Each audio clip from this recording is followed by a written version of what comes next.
Hi guys, I'm Chip Chandler with Panhandle PBS. I'm here with my friend Jason Crespin from the Amarillo Little Theater, and this second, possibly to Oscar season. Yes. It's a really close call. This is our favorite time of year. It's Tony Awards season. Tony Awards are Sunday night, 7 o'clock Sunday on CBS, honoring the best of the offerings from Broadway this year. And for the first time in way too long, I got to go to New York this year, and so I've seen 2 of the nominated shows. Jason has seen virtually all of them. I hate his guts. Hardly so much, but I have seen quite a few. I've been blessed. Yes, been blessed to see a lot of the nominations. Like Bandstand, you saw Bandstand, right? It was phenomenal. And I was at the nominations. I got to sit front row for the Tony nominations. Jane Krakowski and Chris Jackson announced them on May 2nd, which was phenomenal. Got to go to meet the nominees event as well, and got to see some of the nominees. Who was the nicest nominee? You know who, honestly, and you would suspect this, probably the nicest nominee. Well, okay, the nicest nominee with the biggest name, I would say, Sally Field. Like, the nicest. Like, could not have been nicer. She was hurrying to her matinee of Glass Menagerie. I caught her right at the end and said, you know, oh my gosh, big fan, do you mind if I get a picture? And she was so sweet about it. And I basically was like, this is the best Mother's Day gift I could ever get from my mom, is a picture with me and Sally Field. Oh my gosh, yeah. She was so sweet. I'll tell you, Jen Colella and Gavin Creel, who aren't as big names in the industry of entertainment, but definitely in the world of Broadway. Jen Colella is in a musical called Come From Away. We'll talk about that in a minute. Yes. And Gavin Creel is in Hello, Dolly. Yes. He was in Mary Poppins. Oh, he's been so many things. Yes, Yeah. He was original Jimmy in Thoroughly Modern Millie. One of the nicest, the 2 of them, one of the nicest people I've ever met. I mean, they're so generous to their fans, for sure. Yeah. Cool. So what I've got planned is we'll go into a blog post tomorrow with links to stories about all of the major nominees. So if you want to do some last minute reading and catch up, you want to make your predictions and watch the show, you can do that with this post. You can also check out a Spotify playlist that I'm putting together with highlights from some of the nominated musicals, or at least representatives of some, because, for example, Anastasia's not on Spotify yet. Yeah, coming out soon, for sure. Yes. Okay, so before we talk about this year's nominees, why do you love the Tony Awards? The Tony Awards. The biggest thing I love about the Tony Awards, and I've been able to sit in an actual seat at Radio City Music Hall 2 years ago. Last year I was on the outdoor stage they had.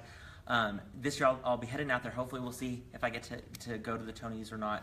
But the thing I love about it the most, I think, is that it's live entertainment, live performers, and they're working right now. It's not like they made the movie a year and a half ago, or they made the single of the track years ago, whatnot. They just got done with a matinee.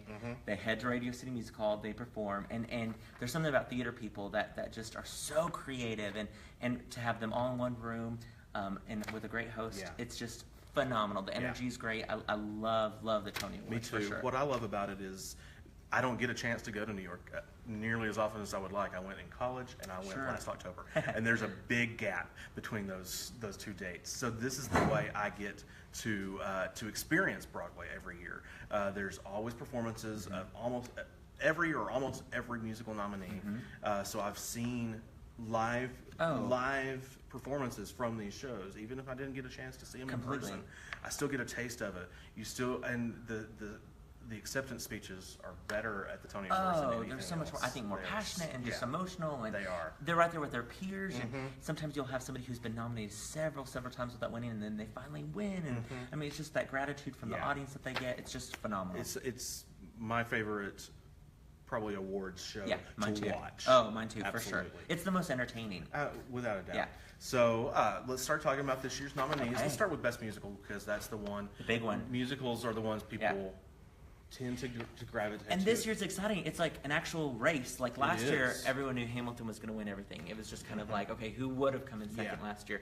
This year, with Come From Away, Dear Evan Hansen, Groundhog Day the Musical, and Natasha Pierre, and The Great Comet of 1812. Let's start with that last one. This is a weird one. It is. In a great quirky. way. If you haven't heard of it, it's based on a sliver of War and Peace, like a 90-page segment of War and Peace. Stars Josh Groban, stars a new star, Tanae Benton, who you might have seen in what was the TV show that she was just in? I'm horrible about TV. I just read this yesterday. It'll be in the link below. Let me just this look it up video in my on the playbill post. here, There in her bio, shall we? Jason, you saw this while we were in New York in October. Right? Yes, me and Michael, we lucked out. We got to see the 5th preview with another couple, David and Deanna Hurt. I luckily, randomly through crazy events, I know one of the producers on this show, Paula Marie Black, who's amazing, and she was able to get me tickets to see the 5th preview, and I had no clue what to expect. We walk in, and the theater doesn't look like a theater at all. It's there's seating everywhere. It looks like we're going into like a amazing Russian nightclub. There's chandeliers, different levels on the stage. Yeah, there's winding pathways where it's like, is this just a walkway or is it going to be part of the stage? And then when the show starts, I'm so glad that you have this song on the Spotify list, because the opening song sets you up. It tells you who the characters are, everything that you need to know, and from then on, it's just this high energy show. Of course, there's some great tender moments as well, but we loved it. And I will say, they tell you, look at your program for this family tree and study it before the show. And because if not, you're like, wait, what's happening? Who's that again? I kind of forgot, and stuff like that. And then at the end of the show, well, a couple things. At the beginning of the show, they give you a little box with a dumpling in it, so you get a snack at a show. Who doesn't love that? Nice. And then in the show, they give you these shakers to participate. And then in one part of the show, they actually, War and Peace pages of War and Peace come from around the stage and get dropped on the audience. Isn't that crazy? Cool. So of course I saved mine. I had a snap like mine. And so yeah, I was like, that's so cool. I mean, it's such high energy. It's such a great piece. I think it's technically, oh my gosh, it's gonna win all the technical awards, set, lights, all that good stuff. And it's up for the most Tony Awards this year. It's up for 12. Yeah. Do you think it's the favorite? Oh, great. There's the family tree that they tell you, study this family tree at the very beginning, and you can kind of see, and we do, and they break the fourth. There is no wall. Yeah. There's no walls. There's no fourth wall. You're in the show. Like, you're part of the show, and they encourage you to drink vodka, just like a good Russian show. Do you think it's the favorite to win Best Musical? I think early on it was. I think early on it was like, okay, here comes Great Comet, and luckily that since it came out in the fall, I think it's had the most chance of people seeing it, which is always a huge benefit for it. But it has some stiff competition, especially with, I think, people voting with their heart with Come From Away, or people who are trying to be the new up-and-coming show, which would be Dear Evan Hansen. This, I think, is I think if it was in another year, this would have been the clear front winner. I think it easily would have won maybe 2 years ago, 3 years ago, just because it's so innovative and just such an experience for a show. But it has some competition this year for sure. Let's talk about Dear Evan Hansen next. Yes, this one, this is, if any show I think this year has the Hamilton buzz as far as breaking out of the theater world completely into mainstream entertainment world. Dear Evan Hansen, it seems like, has that. Oh, completely. It's on magazine covers. It's on all the doc shows. The star Ben Platt, who you might recognize from Pitch Perfect, he was the nerdy magician. He performed on Colbert a couple weeks ago. Oh, wasn't that performance fantastic? It was a great performance, and Colbert was like, I cried 2 hours watching the show. Oh, yeah. He is a very awkward teenager, right? Yes. Who writes himself letters to kind of psych himself up about getting through the day. He's had a rough go of it. One of his classmates dies by suicide, and through a unfortunate turn of events, people think that people start to think that he was a friend of this dead teenager. The kid Connor, he found one of Evan's letters in the computer lab and took it from him. And so when he committed suicide, that letter was found on him. So everyone thinks that Connor wrote this letter, Dear Evan Hansen, to Evan, when in fact Evan wrote it to himself, and it kind of spirals from there. Evan goes with the lie.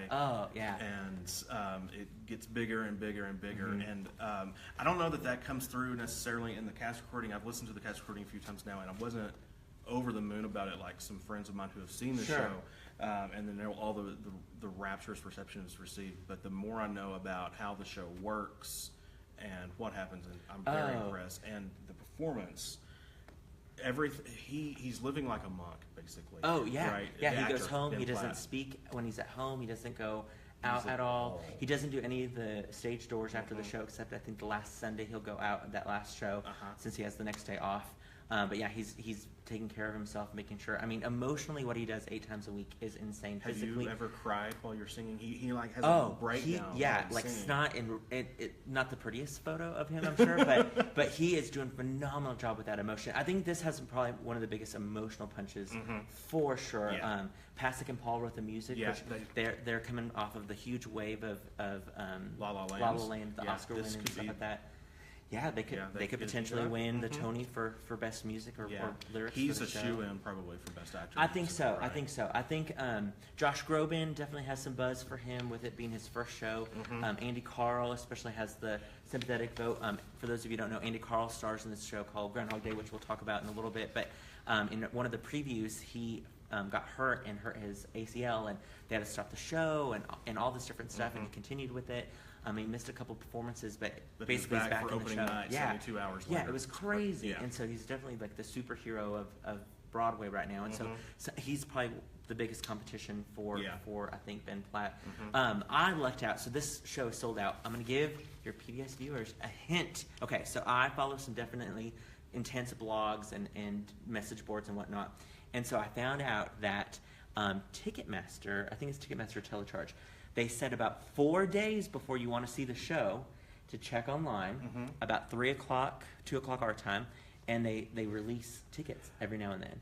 And so I did. I was going to New York, and I thought, there's one night that I can see the show, and so I kind of had my gauge. And sure enough, about 3-4 days before that performance that I wanted to see, I went online about 2:15, and sure enough, there were like 2 seats here and scattered singles here, and all for the original price, like they weren't marked up or whatever.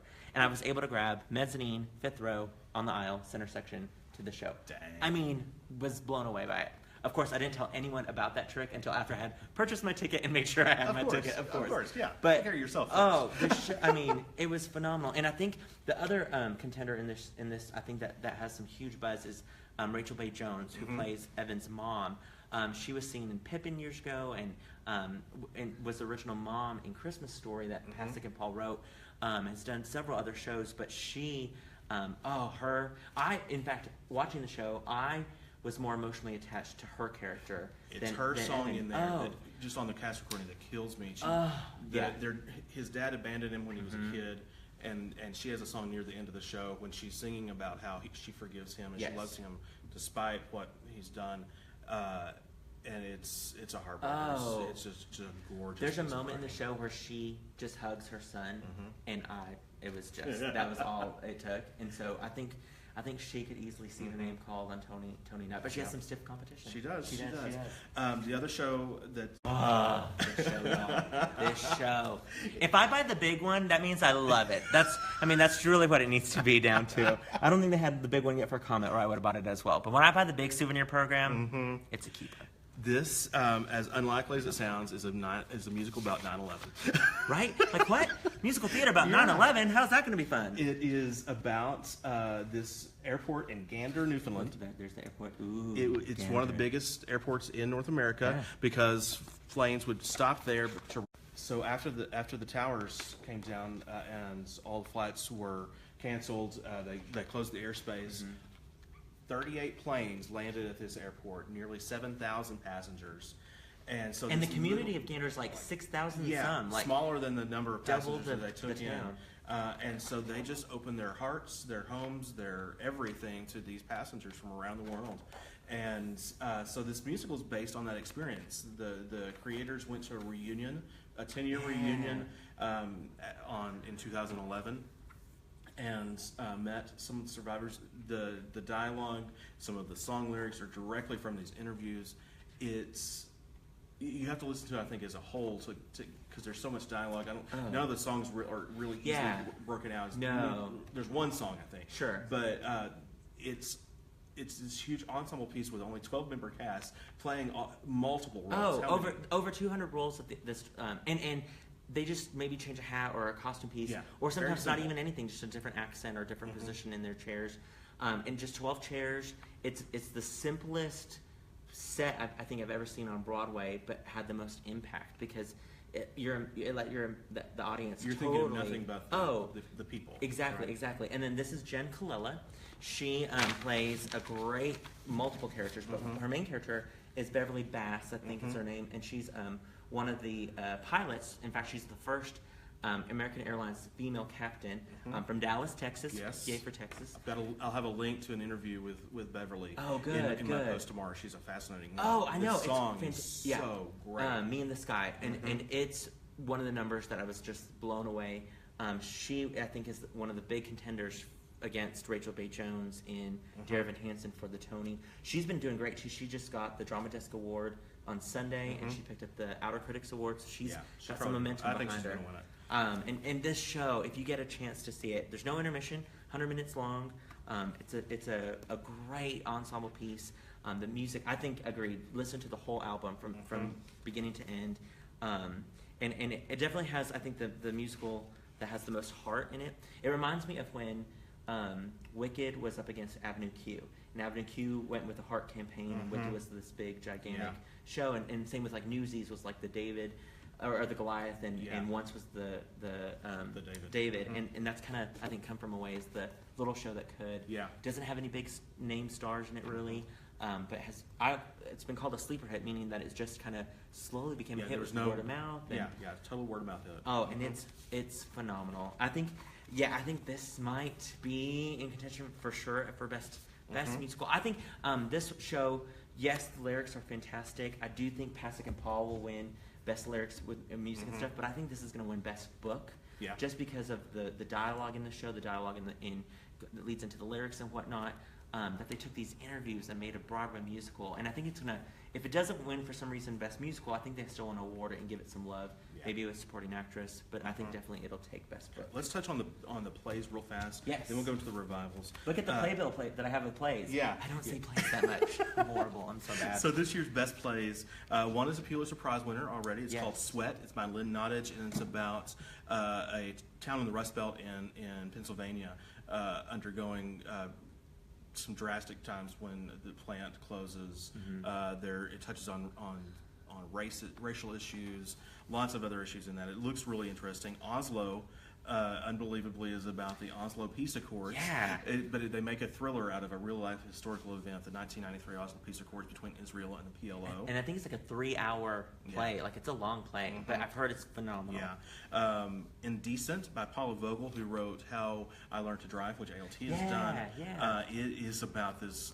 I'd never heard of this little corner of Broadway history, a 1907 production of a Yiddish drama, God of Vengeance. And remember, 1907, they shut it down and arrested some of the actors because there was a lesbian plot in the show. Yeah, that's right. So she unearthed this and wrote a play about the making of that play. And then I think probably either Oslo or this one, I think, are the favorites to win. So too, yeah. In several categories. A Doll's House Part 2 is by Lucas Nath. He takes Heinrich Ibsen's original play that you probably read in class at some point or watched in English class or something like that. At the end of that, Nora slams the door and leaves her life behind. This imagines what would happen if she came back in about 15 years. And Laurie Metcalf is Laurie Metcalf is the star. And the cool thing about Doll's House is there's four actors in the show, and all four got nominated. Chris Cooper, you've seen an adaptation. Jane Howdeshell, who just won for the Humans last year. And Condola Rashad, who this is her third nomination. Yeah. She's an acclaimed stage actress. She's also the daughter of Felicia Rashad, so she's got the good genes. Yeah, she's got some good acting coaches right there. A good stage mom for sure. And then let's just touch on the revival of the play, August Wilson's Jitney. This is the only of August Wilson's plays that hadn't played on Broadway before. It's set in the 1970s. He, if you remember from Fences, that came out, the big Oscar contender this year, that was set in the 50s. August Wilson, the late Wilson, did a cycle of American plays, 10 in all, each in a different decade of the 20th century. This one takes place in the 70s. And I have friends unregulated cab drivers. I have friends who saw that and was literally, they said it was one of the best things that they've ever seen on Broadway. I would love to see it. One of the stars was in Moonlight, and it looked wonderful. It's already closed, unfortunately. Also on Broadway right now is John Gar's 6 Degrees of Separation. You may remember the movie. You certainly remember 6 Degrees of Kevin Bacon. This revival stars Allison Janney and John Benjamin Hickey as this rich couple who are taken in by a scam artist played by Corey Hawkins, who you might recognize from 24 Legacy and Straight Outta Compton. He's the only acting nominee. Him, right? And Will Smith played the character in the movie. In the movie, that's right. Corey Hawkins is the only acting nominee for the show. Like, that was a bit on Tony nomination day. It was kind of like the Allison Janney. Yeah. You didn't hear her name listed for Best She's Actress. supposed to be excellent. Oh, yeah. Present Laughter by Noel Coward. Stephen Crandall saw that one, didn't he? I think he did. Yeah, I think I've heard good things about director, this. Yeah. Hysterical. It's got Kevin Kline, Kobe Smulders from How About Your Mother. I'm so glad that she came out and I know she got a theater award. I can't remember which one it was. I can't either. But for her debut, basically. Yes. But he's been sweeping all the awards, Kevin Kline. So I think he'll win Best Actor for sure. And then Lillian Hillman's Little Foxes. It stars Laura Linney and Cynthia Nixon, and they're swapping roles every performance. Yeah, I think that's awesome. I think Laura Linney, it was her idea. She wanted to play the lead Regina, but then she also was like, oh, but it'd be fun to play Birdie. So she called up Laura Linney and said, hey. I heard her say that they wanted her to play Regina, and she's like, oh, okay, yeah. So to get her to agree to do the show, they said, well, we'll bring in Cynthia Nixon, and so y'all swap every performance, so you get to do both roles. Which I thought was interesting that Laura Linney is up for Best Actress, and Cynthia Nixon is up for Featured Actress, and they've been sweeping, they've been winning everything before it, but it's like, the nomination, how did they figure out who? The rule is that whoever played that role on opening day. Night. That's right. Yeah. That's right. Well, and the cool thing is, I remember years ago there was a great play called True West, and Philip Seymour Hoffman and John C. Reilly. They alternated the roles of the brothers, so it's been done before, but hasn't in a long time. So I think it's really cool. And now let's touch on the Best Revival of the musical. Yes, I love Revival. Yes, you've got Miss Saigon, which not my favorite musical. Helicopter, seen it, done Big it. Helicopter. Although the star Eva, that was a Eva huge. Noblezada. I believe that's how you say her name. Yes. So the cool thing with her, she got nominated, which lead actress in a musical. Her fellow nominees that she's rubbing elbows with, we'll talk in a little bit, but huge that she got a nomination. About, I can't remember, 4 or 5 years ago, there's this great thing called the Jimmy Awards, which are the National High School Musical Awards. Everyone from across the nation has to win their own chapter, basically, to get sent to New York. Well, she was there performing, and in the audience were the producers for the London production of Miss Saigon.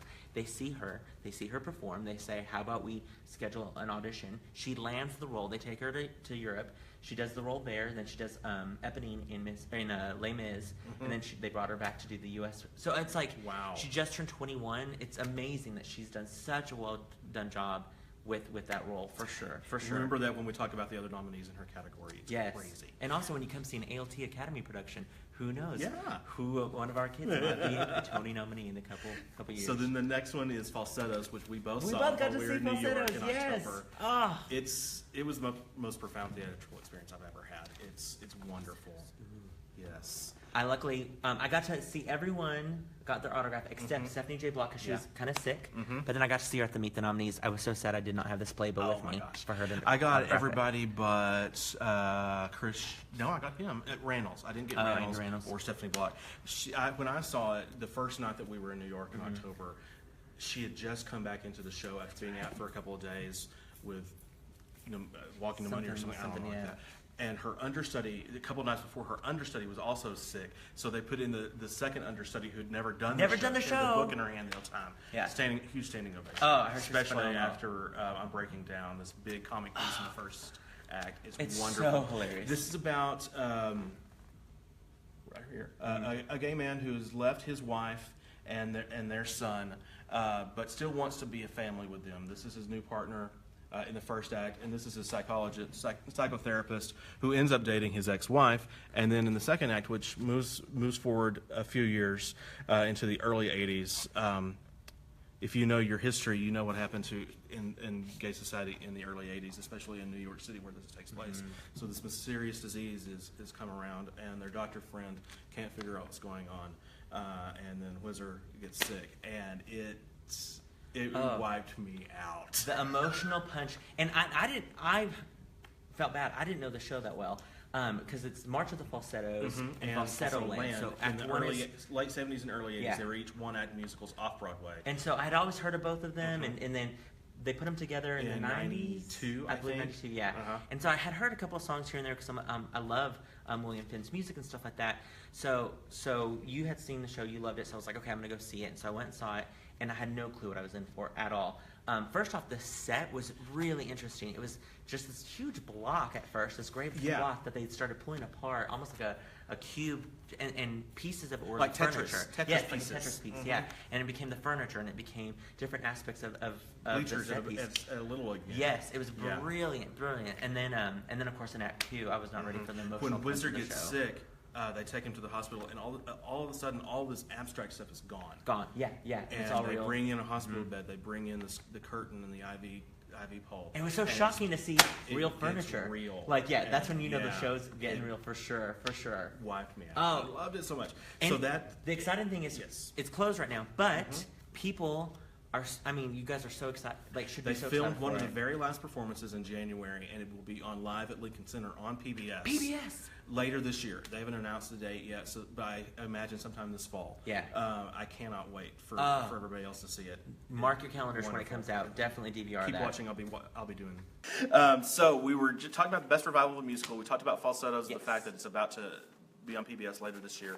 And there's one other nominee in this category. People probably haven't heard of this show. Yeah, hardly. nobody's ever heard No, of this show. no. Hello, Dolly, with somebody named Bet. Betty? I think she's weird. Bette Midler. Yeah. So Bette Midler. Bette Midler, Yeah. people. First time on Broadway in 50 years. Since she was right. in Fiddler on the Roof as yes. a 20-something-year-old. Crazy. Yeah, she obviously is starring in in Hello, Dolly in Bette Midler. They should call it Hello Bet. Hello now. Bet. They should just change the name to Hello Yes. Bet. And now, Nobody can get in to see it. no. In fact, okay. So, side note, I am going to New York Friday to help cover the Tony Awards, and because you can't get tickets, I've searched everywhere how to get tickets without spending like $7,000. Not really that much, but Close. but there's a Broadway tradition that I think started with Rent, where you can try to get a standing room ticket or rush ticket to shows the day of, and so. I am probably going to try to camp out outside of the Have you theater. ever camped in I've your life? never. Well, no. Nope. I need running water. But I'm gonna camp out outside for a standing room ticket. I've had several friends who have done it, and they said it's not that bad. doable. It's doable, especially now that it's summer. Yeah. But I'm gonna camp out for a ticket to stand to see Hello Dolly, which sounds crazy, right? Yeah. But You stood to see Hamilton. yeah, I stood and saw Hamilton. Yeah, not that I'm not bitter still at all. Not a bit. And that was great. It was easy to do and whatnot. And so so hopefully I'll get to see Hello Dolly this coming Saturday matinee or Saturday night. Yeah, he'll get to see it. You may not get to see anything from it because there's a little controversy. The Tony Award producers want the show, obviously, to do the title number, Hello Dolly, on the broadcast. The Hello Dolly producers said, no, we don't want to do that at Radio City Music Hall. We'd rather do it in our theater because our dancers know their routine. There's some acrobatic Yeah, and there's a part where they moves. go in front of the orchestra pit. There's like a little pass by, and at the Schubert Theater that they're at, it's obviously not as big as Radio City, and so they're like, we can't readjust that. We Yeah. have to do this and that, and actors will be falling in the orchestra pit. I don't think we So want they that. so they say, but we could do it in ours if you'll broadcast from ours. And the Tony said, no, we've done it in the past. We don't want to do that anymore. So what can we do? And so they said, you can have David Hyde Pierce sing this song that was originally cut from the show. Right? Yeah, they're like, it wasn't in the can't original. even It's in the remember the revival. name I think of- Penny in the Pocket Penny in my something. pocket. Penny in Yeah. my pocket. Yeah. And it's done well. I've got Sure. it on the recording. And David Hyde Pierce from Frasier. And he's amazing nominated actor. for an actor as well, Yes. best actor as well. But it's not Bette Midler. Yeah, and I think So- I think people when they were like, "Oh, Hello Dolly, Bette Midler is fantastic." Oh, we Yeah. can't get tickets. At least we'll see her So on the on the Tony Tonys. Awards, yeah. Now she is going to present though. She will Yeah. be presenting. And an I was award. looking yesterday. I can't find that they've done any Today shows or No, nothing. No. Yeah, they And- don't need the publicity, Exactly. obviously, but they're not doing And it. in fact, they the show clips and stuff that they even have promoting the show. There's hardly Very any. brief. Yeah, I watched an interview with Bette Midler on CBS this morning Yeah. a couple weeks ago, hoping to see something from the show. Nothing. A little bit. Yeah, That's yeah. about it. So. Well, in Hello Dolly, there is a great performer, Gavin Creel, Mm-hmm. who we talked about a little while ago, and he is probably going to win, I would think, supporting actor in a musical. He has some stiff competition with this guy named Lucas Steele, who's also in Great Comet. Yeah. But Gavin has been nominated before. I think he's the sentimental favorite to win. Yeah. He's done a great job in the show. That category has two people from Falsettos that we just talked about. Andrew Rannells, from Girls. Yes. And Brandon Uranovitz, who was in American in Paris. Yeah, he was nominated for American in Paris. I think if Falsettos was still running, I think they would be contenders. And they could probably be split the vote, I think. Mm-hmm. And then Mike Face, I'm not sure. He was like the shocked nomination. He wasn't on anyone's radar. He does great. He plays Connor, the kid who commits suicide in Dear Evan Hansen, but he was on anyone's radar at all. So I think he's just happy. Is it a pretty small role? Or does he come back in flashback type things? Well, I don't want to give anything too much away. He definitely just has a good supporting role. Okay. But it's not as flashy as other roles, I think, in the show. So I just thought, that's interesting. Okay. And he doesn't have that big of a repertoire of shows before. Yeah. Either. And so I'm thinking Gavin Creel. So then, Best Actress in a Featured Role in a Musical, the nominees are Kate Baldwin in Hello, Dolly, who I always confuse with Kate Burton. I don't know why. No, sure, yeah. They are nothing alike. Kate Baldwin's voice is amazing. In fact, you can go back and look on your PBS passport or whatnot. There was they did I'm gonna mess up the name of the show that aired on PBS. It was like the Candor and Ebb music. Music of Candor and Ebb. Yes. And if you go back and watch it, Kate Baldwin sings a song on that show that stops the show. It is phenomenal. Her voice is fantastic. I use the word phenomenal a lot. I just never realized. So those at home, play a drinking game with mimosas while I say the word phenomenal. But she's amazing in this show. I don't think she's going to win. Yeah. She has some stiff competition, but her voice is fantastic. You've got Rachel Bay-Jones that we talked about for Dear Evan Hansen. Yes. You've got Jen Colella that we talked about from Come From Away, who was amazing. You've got Mary Beth Peil from Anastasia, which we haven't really touched on yet. It's an adaptation of the 90s animated cartoon. Yes. Animated musical that I never watched. I've never seen it. I have no... What? I know. I have no... Can you believe this? Everyone, send your VHS copy, to Panhandle PBS, care of Chip Chandler. And the music is by the people who did Ragtime. Yes. Flaherty and Aaron. Oh, yeah. They won the Tony for Ragtime. I should love everything about this show, but I have no desire to see it at all. I did, and I did see it, and I loved it. Oh, my gosh.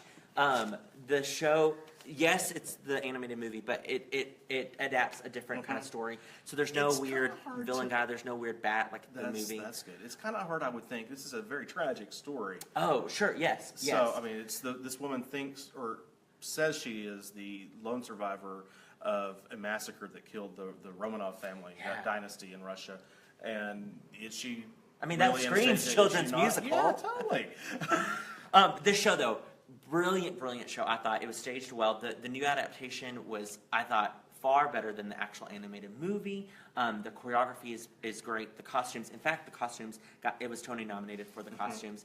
And then her Mary Beth Peil, which is funny. I saw the show. And she probably plays the grandmother. She does play the grandmother, who Angela Lansbury, I think, originated the voice of in the movie.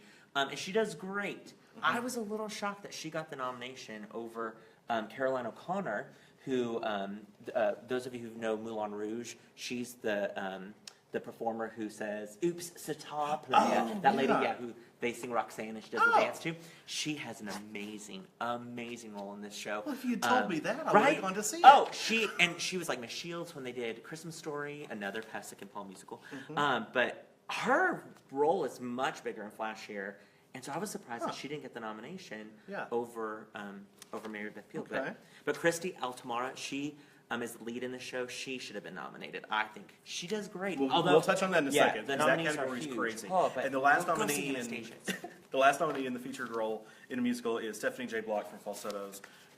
She stopped the show. Yeah, I think if it was still running, she would win. She's been nominated before. She, in fact, you think she will? Yeah. I will say this.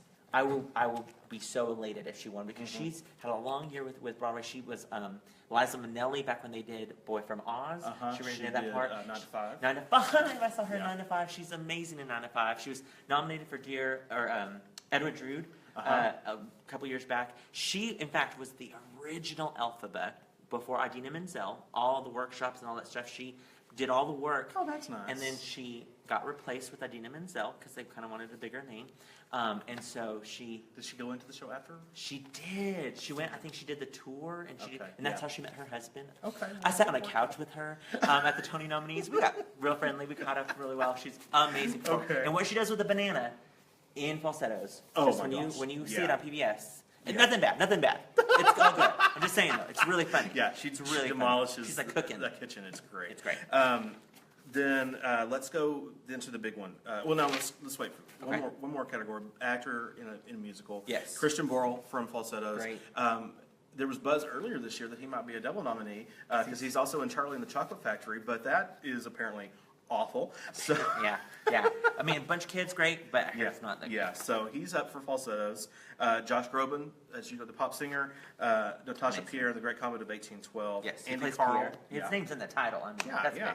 Andy Carl, who tore his ACL 3 days before opening night and still To break a opened leg, it, a little too. in Groundhog Day, which we didn't really touch on. It's obviously an adaptation of the beloved movie. The screenwriter of the movie helped write the book for the musical. It got great reviews when it opened in London last year. Yeah, it won like the Olivier Award, and he won the Olivier It Award just out there. didn't really catch on over here. No, for he whatever he reason. just on Sunday won the Drama Disc Award, which good for him. Yeah, good for I him. think that might be all though he gets. David Hyde Pierce for Hello Dolly, and Ben Platt for Dear Evan Hansen, who's Ben Platt's gonna win. Yeah. He, in fact, there's this great thing called the Drama League Awards, which they honor. They give out 5 awards: Best Musical, Best Revival, Best Play, and Best Revival of a Play. And they gave one actor an award, the Drama League Performance Award. And so they have a slew of like 40, 50 nominees. Sally Field was one of the nominees. Nathan Lane from Front Page. All these amazing people have had great history. And he won. He won over all of them. And he's the youngest at 23, the youngest to win. And you can only win it once. So like Christine Ebersole and Patti LuPone, who were nominated, they've already won for other shows. So he can never win that again. Wow. So at 23. That's amazing. I was not doing stuff like that at 23. We won't get into what I was doing at 23. Let's do. What were you doing? This is really an intervention, isn't it? Whole ploy. I can see it. So then we've got the big category in the actors at least. Best actress in a leading role in a musical. And we talked about Ava Noblezada in Miss Saigon, and when you hear who she's up against, you'll see why it's kind of a miracle that she got nominated. Yes. She's up against Denise Benton for Natasha Pierre in The Great Comet of 1812, who Plays is Natasha. the sensation of the year. Yeah. Which, funny note, so Philippa Sue, who everyone knows from Hamilton, was off Broadway. Then Lin-Manuel Miranda went and saw that show and said, "Hey, come be in my show." Yeah. So she left that show. Danae got this, which is great for her. Philippa Sue then came out with Did Amelie, Amelie. which was a huge bust, huge flop. She didn't get the nomination. Good job for Danae for taking over Natasha Pierre and getting the nomination. And then you've got 3 giants. You've got War Paint, which is about Elizabeth Arden and Helen Rubinstein. Yes. And they're Makeup. competing cosmetic empires, and they don't really share any scenes in the show. No, do they? It's I think back there's and like forth. one scene towards the end that they Yeah. share. But the actors playing these roles are Christine Ebersole and Patti LuPone. Titans of the musical Yeah. theater. Christine Huge Ebersole won for Grey 42nd Gardens. Grey Gardens and 42nd Street. She won 2 Tonys there. A lot of people, when I say Christine Ebersole, they're like, I don't know who she is. She's Richie Rich's mom in the movie. That's how always people are like, oh, I know who Christine Ebersole is. Yeah, so that's who she is. And then Patti LuPone won for Evita, won for Gypsy years ago. Anything Goes. Yeah. She was in Sweeney Todd. Evita, of Yeah, course. she's I mean, just huge one of the giants. Titans. But they're up against Bette Midler, Bette Midler. for Hello Dolly, so they're not going to win. No, Bette Midler's going to win. Bette And Midler's she's going to definitely give a win. great speech, probably. I think she will. I think it'll be funny, and Yeah. I bet she'll be. And the nice thing is, probably, I mean, Bette Midler is in her, I think, what, 71? She's 71. Okay. So I can understand why maybe she performing at the Tonys might be a little much for her after doing 8 shows a week. She does have an amazing understudy named Donna Murphy, who on Tuesday will start taking over the role on every Tuesday and maybe one of the matinees, I think. So Bette Midler will only do 6 performances, and Donna Murphy, who is amazing. So if you're going to New York and you're like, I can get tickets to Hello Dolly, but this Donna Murphy lady, go see it still. Oh, yeah. She's an amazing Tony winning. She won for King and I. She's won for this great show called Passions years ago. I love Donna Which Murphy. PBS broadcast? Oh, nice. There you Yeah. go. Perfect. Years ago. But that's why I think, Christy Altamara, she could have been nominated for Anastasia had these Titans not been also in the mix. So we can just briefly mention some of the plays as well. Sally Field is nominated for The Glass Menagerie. It's the only nomination for that show. Yeah, and it closed early. It looked fascinating to me. I would have killed to have seen it. WT students got to go see it, I know, and they loved it. But I've heard either love it or you hate it. Yeah. Kate Blanchett for The Present. Jennifer, how do you think you say her last name? It's not how you say it, but it's EHLE for Oslo. Laura Linney. I'm on For Little I'm on Foxes. there. And Oh, Lori- Jennifer Ale. Jennifer Ale. Ale, She's Ale, been in okay. some movies. She's got a famous parent too, and I can't think of who it is, but she's great. Laura Linney for Little Foxes, and Laurie Metcalf for The I Doll's think House. Laura Linney's going to take that one for sure. Actor in a leading role in play Dennis Arndt for Heisenberg, which I don't know anything about. No, and Sorry. I feel like the Tony voters will also know nothing about and not vote for him. Chris Cooper for A Doll's House. Yes. Corey Hawkins, who we mentioned Separation. for 6 Degrees of Separation. Kevin Kline for President Laughter. And Jefferson Mays for Oslo. I saw him in The Front Page Oh, yeah, in that's right, yeah. October. He played a hypochondriac reporter, and I heard he was great. He was Nathan Lane is nominated for The Front Page. Obviously hysterical. Jefferson Mays was just nearly as Oh, hysterical really? as he was in that show.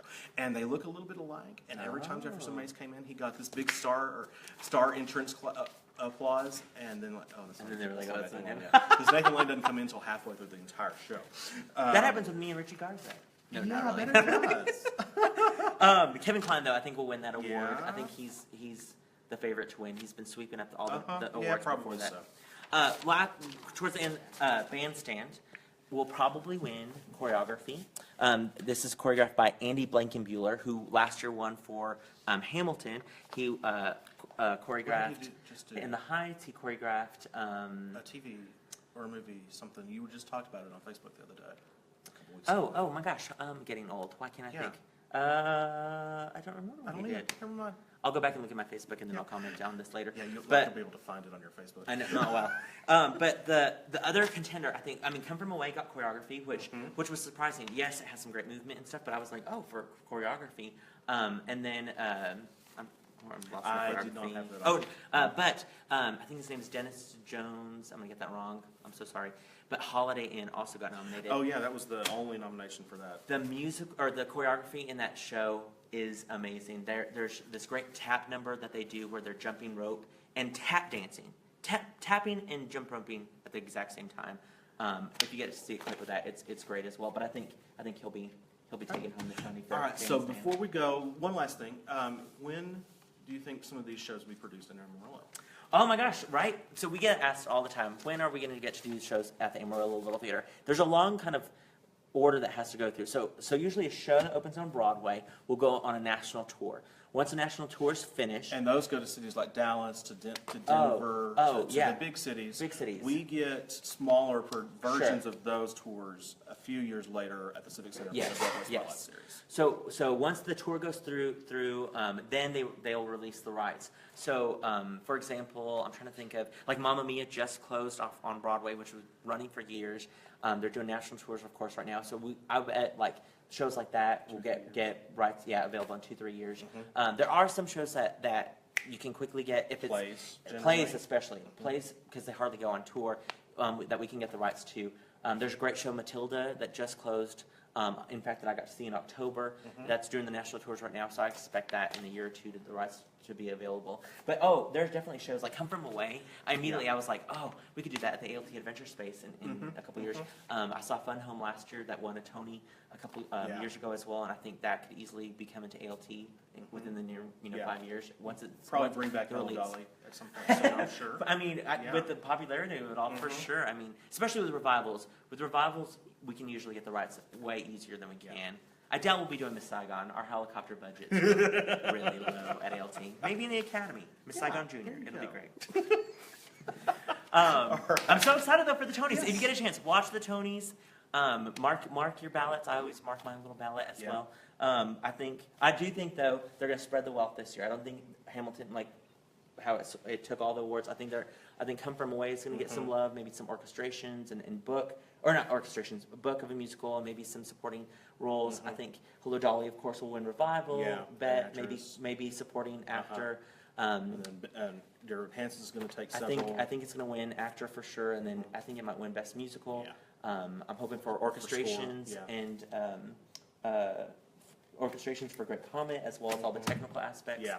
It's gonna be a fun night. It is. And Kevin Spacey, like Kevin Spacey's the what? host. Like, it's crazy. I they mean, couldn't find a host this yeah, year. They had a little trouble. they were hoping. I think they Yeah. were banking on Tina Fey, which Uh-huh. Mean Girls is going to be a musical next year. That's right. Mean Girls is in DC right now and Yeah. going to Broadway next season. So they were hoping Tina Fey would be the host. She would have, of course, been hilarious. She denied. She said no. They try to get back some of the old hosts that they've had in Yeah. years past. They're all busy. Yeah, and they got Kevin Spacey. Yeah, so that'll be interesting. I doubt I'll get to karaoke sing with him like I Probably did not. last year Yeah. with James Corden. But So that's 7 o'clock Sunday on CBS. Follow me on Twitter, ChipChandler1. I'll be tweeting out live reactions. I'll be live tweeting the show. Jason will hopefully be there. Yeah, hopefully. I'm headed to New York Friday. Pray for me that as I'm camping out on the for Hella Dolly ticket. Maybe send some Amazon food my way or something. Hopefully I'll be seeing that show. I'm hoping I was looking at some shows that I haven't seen. I might try to hit up Miss Saigon or a couple of these plays. Or a Little play. Foxes. Yes, I might venture out into a play. I might do it with this British accent. Apparently, feel like I have to be fancy when I see a play. But there's gonna be some fun shows for sure. Hopefully, I'll be at least the Tony rehearsal. Yeah. The Tony rehearsal is so fun. If you ever get a chance to go to that, it's just a great fun time. And then if I don't get into the Tonys, at least hopefully I'll be at the Tony after party at the gala at the Plaza Hotel. Wow. That's where I got to meet last year. In fact, that's where I met Josh Groban and got to take my picture with him. So Yeah. I'll be sharing some You make selfies it hopefully. so easy to hate you. Okay, so 7 o'clock Sunday on CBS. Follow me on Twitter, ChipChandler1. Yes. Look for this post tomorrow with more about some of the nominees, a Spotify playlist of all the best songs from this season. Such great stuff. So check it out. Thanks a lot, guys.